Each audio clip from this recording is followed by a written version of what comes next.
In 1963, officials with India's space agency were still moving rocket parts around on bicycles. In 2023, they successfully landed a spacecraft on the moon. This accomplishment was especially emotional because 4 years ago, in 2019, a software glitch caused its predecessor, Chandrayaan-2's lander, to crash into the moon's surface. So they were nervous this time, understandably so. In fact, I was not that much confident because as a person who has been doing in this domain for 36 years, I know there are thousands of things. Any of that can anytime go wrong and derail. The pressure was immense, admitted the director of the center that spearheaded the construction of the spacecraft. The amount of effort is tremendous. The smiles that filled the room were a testament to the resilience of the Chandrayaan-3's team, who navigated the Vikram lander to avoid all those potholes to come in for a soft landing. This footage has been super sped up. The rover Pragyan then rolled out of the lander's belly to begin exploring the lunar surface. And we became the first country to go near to the south pole of the moon. Astronauts are racing to get to the lunar south pole as spacecraft have detected water ice there, which can potentially be extracted and turned into drinking water, food, and rocket fuel. NASA desperately wants to land humans there before China. I don't want China to get to the South Pole first with humans and then say, this is ours, stay out.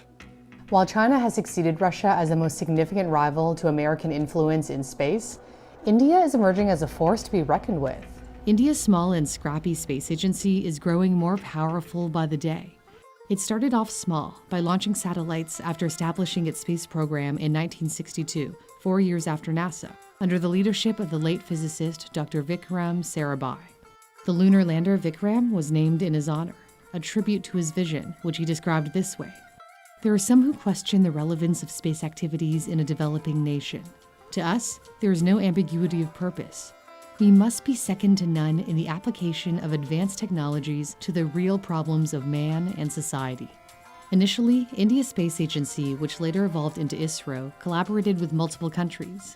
That iconic photo from 60 years ago is part of an American-made rocket. Transporting parts by bike is a testament to India's resourcefulness. When I mentioned on X that the Chandrayaan-3 budget was less than that of the movie Interstellar, Elon Musk replied, "Good for India." By the way, let's connect on X. I'm at Newsthink. The link is in my description. India's space agency has always worked on a shoestring budget. While NASA's Mars probe mission, MAVEN, cost $671 million, India's Mars probe mission, Mangalyaan, cost just $74 million. By the way, India became the first country to successfully reach the Red Planet on its maiden voyage in 2014.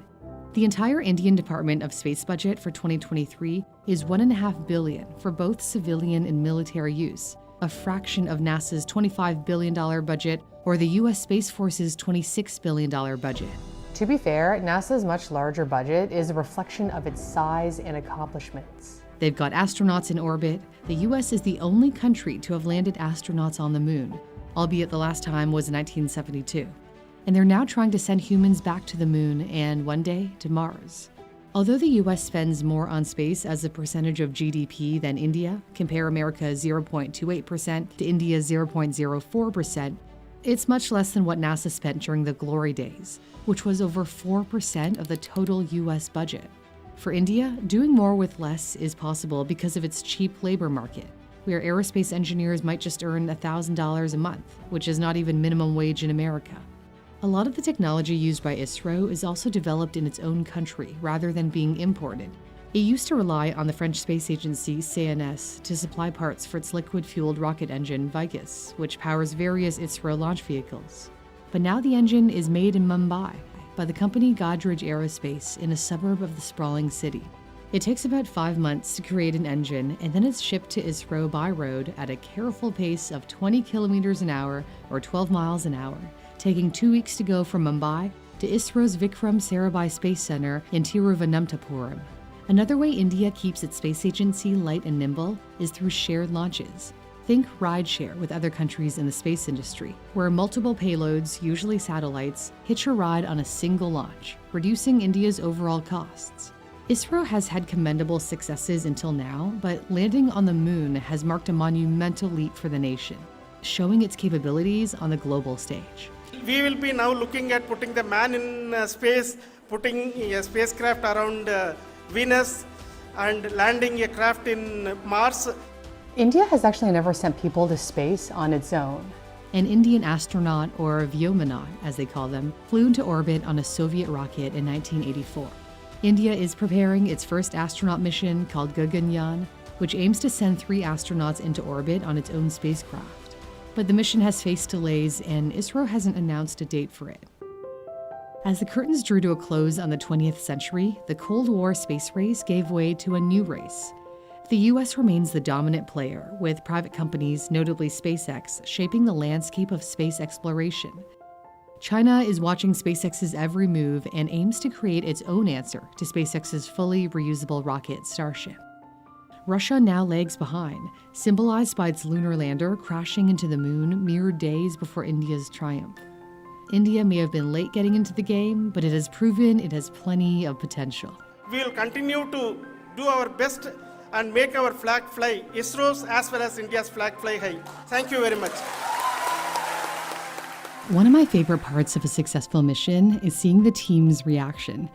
If you're inspired by what these engineers have achieved and want to develop similar skills or brush up on what you already know, Brilliant is the place to learn. Brilliant is a website and app where you can learn math, computer science, and data science interactively. You can dive into their mathematical thinking course by seeing fractions, percentages, and ratios in a new light. If you're new to programming, the Thinking in Code course gets you designing simple programs like map navigation. I like to take a few minutes out of my day to go through their logic puzzles to improve my analytical thinking skills. So why not give Brilliant a try? It's free for 30 days by heading to the custom link in my description, brilliant.org/newsthink. The first 200 people to sign up through my custom link will receive a 20% discount on Brilliant's premium annual subscription, unlocking all of the courses. Thanks for watching. I'm Cindy Palm.